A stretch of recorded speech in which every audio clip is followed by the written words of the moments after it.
قرآن کی سب سے مسٹیریس پرسنالٹی جن کے پاس ہے ایک بہت ہی ڈینجرس اور سیکریٹ نالج، علم اللدنی، ایسا نالج جسے سیکھنے کے لیے موسیٰ علیہ السلام کو خود اللہ رب العزت نے ان کے پاس بھیجا۔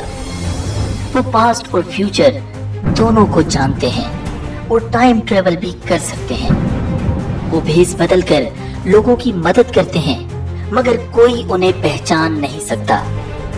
ہم بات کر رہے ہیں اللہ کے اس خاص بندے کی جس کا نام ہے حضرت خضر علیہ السلام، اور آج ہم آپ کو بتائیں گے ہسٹری کی سب سے شاکنگ سٹوری، موسیٰ علیہ السلام اور خضر علیہ السلام کی وہ میریکولس جرنی جسے اللہ رب العزت نے خود قرآن میں بیان کیا ہے۔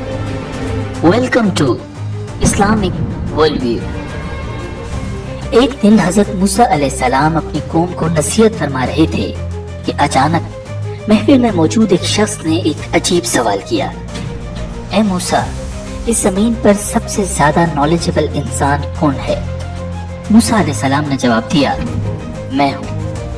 اللہ تعالیٰ کو موسیٰ علیہ السلام کا یہ جواب کچھ پسند نہ آیا۔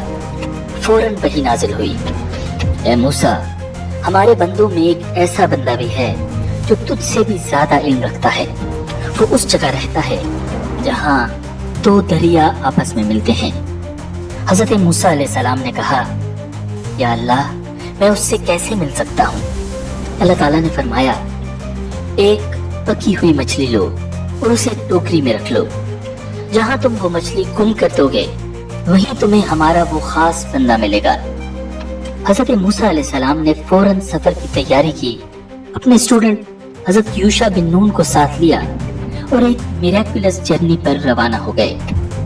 دن گزرتے جا رہے تھے، حضرت موسیٰ اور ان کا اسٹوڈنٹ چلتے جا رہے تھے۔ کئی دنوں کے سفر کے بعد وہ ایک چٹان کے پاس پہنچے جہاں اچانک انہیں بہت نیند آنے لگی۔ حضرت موسیٰ اس جگہ لیٹے تو ان کی آنکھ لگ گئی۔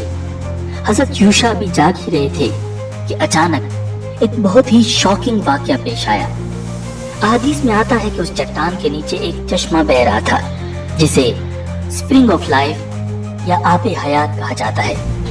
اس پانی میں اللہ تعالیٰ نے ایسی پاور رکھی تھی کہ جس چیز پر وہ پانی پڑتا وہ فوراً زندہ ہو جاتی تھی، اور پھر اچانک آب حیات کے چند ڈراپس ٹوکری میں رکھی ہوئی مچھلی پر پڑے۔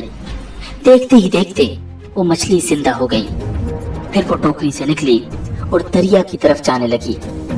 دریا کے اندر جانے کے بجائے دریا میں ٹنل کی طرح ایک پورٹل اوپن ہوئی اور مچھلی اس میں غائب ہو گئی۔ سبحان اللہ! حضرت یوشع یہ دیکھ کر حیران رہ گئے۔ وہ حضرت موسیٰ علیہ السلام کو بتانا چاہتے تھے مگر وہ اس وقت سو رہے تھے، اس لیے خاموش رہے۔ یہی وہ سائن تھا جس کے بارے میں اللہ رب العزت نے بتایا تھا۔ اب بہت جلد حضرت موسیٰ علیہ السلام کی اللہ کے خاص بندے حضرت خضر علیہ السلام سے ملاقات ہونے والی تھی، لیکن حضرت موسیٰ کی جرنی ابھی بھی باقی تھی۔ حضرت موسیٰ جاگے اور دوبارہ سفر کی تیاری کرنے لگے۔ ابھی تک حضرت یوشع نے مچھلی کے بارے میں کچھ نہیں بتایا تھا کیونکہ شیطان نے انہیں وہ میریکل بھلا دیا تھا۔ انہوں نے خاموشی سے خالی ٹوکری اٹھائی اور حضرت موسیٰ کے ساتھ چل پڑے۔ کچھ وقت گزرنے کے بعد حضرت موسیٰ کو شدید تھکن اور بھوک محسوس ہوئی۔ انہوں نے فرمایا، ہمارا ناشتہ لے آؤ، اس سفر نے تو ہمیں تھکا دیا ہے۔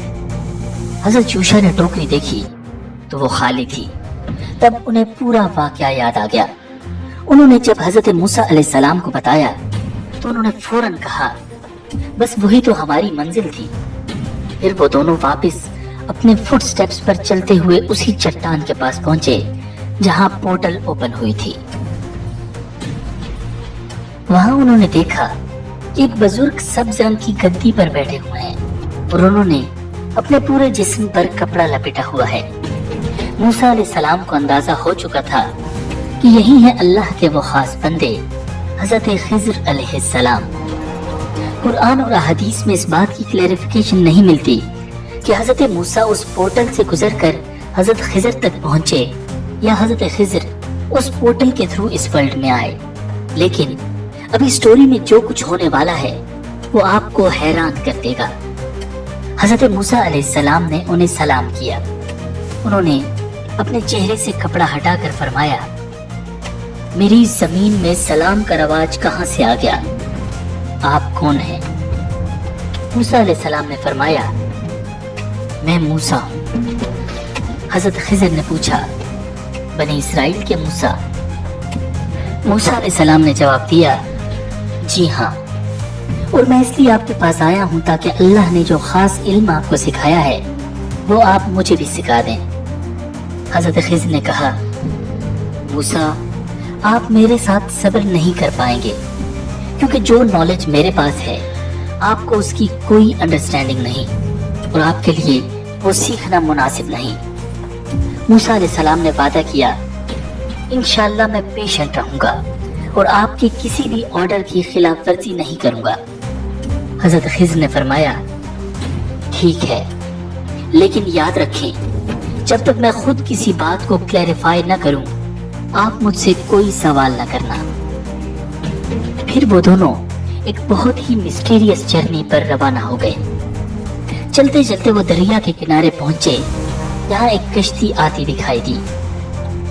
حضرت خضر علیہ السلام نے کشتی والوں سے کہا کہ ہمیں بھی بٹھا لیں۔ کشتی والے حضرت خضر کو پہچانتے تھے، اس لیے انہوں نے بغیر کرایہ لیے ان دونوں کو سوار کر لیا۔ لیکن کشتی میں بیٹھتے ہی حضرت خضر نے ایک بہت ہی عجیب کام کیا۔ انہوں نے کلہاڑا اٹھایا اور کشتی کا ایک تختہ توڑ دیا۔ حضرت موسیٰ حیران رہ گئے۔ آپ نے فوراً کہا، آپ نے یہ کیا کر دیا؟ ان لوگوں نے ہمیں فری میں بٹھایا تھا اور آپ نے ان کی کشتی ڈیمیج کر دی تاکہ سب ڈوب جائیں۔ یہ تو بہت ہی غلط کام کیا ہے۔ حضرت خضر نے نرمی سے یاد دلایا، میں نے کہا تھا نا آپ میرے ساتھ صبر نہیں کر پائیں گے۔ موسیٰ علیہ السلام کو فوراً اپنا وعدہ یاد آ گیا۔ انہوں نے معذرت کی اور کہا، اوہ میں بھول گیا تھا، آپ ناراض مت ہوں، اب ایسا نہیں ہوگا۔ پھر دونوں آگے چل پڑے۔ تھوڑی دیر چلنے کے بعد ایک جگہ پہنچے جہاں کچھ بچے کھیل رہے تھے۔ یہاں تو حضرت خضر علیہ السلام نے انتہا کر دی۔ انہوں نے ان میں سے ایک لڑکے کو پکڑا اور اس کی گردن دبا کر اسے قتل کر دیا۔ اب تو حضرت موسیٰ علیہ السلام گھبرا گئے۔ انہوں نے فوراً کہا، یہ آپ نے کیا کیا؟ ایک معصوم بچے کو مار دیا، اس نے تو کسی کا کچھ نہیں بگاڑا تھا، یہ تو بہت ہی برا کام کیا ہے۔ حضرت خضر نے پھر کہا، میں نے پہلے ہی کہا تھا کہ آپ میرے ساتھ صبر نہیں کر سکتے۔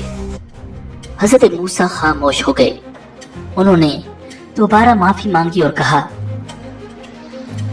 اگر اب میں کوئی سوال کروں تو آپ مجھے بے شک اپنے ساتھ نہ رکھیے گا، یہ میری طرف سے آخری بار تھا۔ پھر وہ دونوں آگے بڑھ گئے۔ حضرت موسیٰ اور حضرت خضر علیہ السلام سفر کرتے ہوئے ایک بستی میں پہنچے۔ وہ بہت تھکے ہوئے تھے اور بھوک بھی لگی ہوئی تھی۔ انہوں نے وہاں کے لوگوں سے کھانے کے لیے کچھ مانگا، مگر بستی والوں نے آگے سے بہت ہی روڈلی بیہیو کیا۔ کسی نے بھی کچھ نہیں دیا، نہ پانی، نہ روٹی، نہ آرام کی جگہ۔ اب یہ دونوں اس بستی سے جانے ہی لگے تھے کہ انہیں ایک دیوار نظر آئی جو بہت ویک ہو چکی تھی اور گرنے ہی والی تھی۔ یہاں پر حضرت خضر علیہ السلام نے پھر ایک بہت ہی عجیب کام کیا۔ انہوں نے اس دیوار کی طرف اپنے ہاتھ کا اشارہ کیا اور وہ ٹھیک ہونے لگ گئی۔ تھوڑی دیر میں اس کی کنڈیشن بالکل ٹھیک ہو گئی۔ موسیٰ علیہ السلام حیران تھے کہ ان لوگوں نے تو ہم سے اتنا برا سلوک کیا، مگر پھر بھی حضرت خضر نے مفت میں ہی ان کا کام کر دیا۔ آپ کہنے لگے، اگر آپ چاہتے تو اس کام کے بدلے ان لوگوں سے کچھ پیمنٹ لے لیتے، جس سے ہم کم از کم کھانے کا کوئی انتظام کر لیتے۔ یہ بات سنتے ہی حضرت خضر علیہ السلام رک گئے اور فرمایا، بس اب ہم مزید اکٹھے نہیں رہ سکتے، اب ہمیں جدا ہونا ہوگا۔ لیکن اس سے پہلے میں آپ کو ان تینوں کاموں کے سیکریٹس بتاؤں گا جن پر آپ سے صبر نہیں ہو پایا۔ وہ کشتی جو تھی وہ کچھ غریب لوگوں کی تھی۔ وہ دریا میں کام کر کے اپنا رزق کماتے تھے۔ میں جانتا تھا کہ آگے ایک ظالم بادشاہ ہے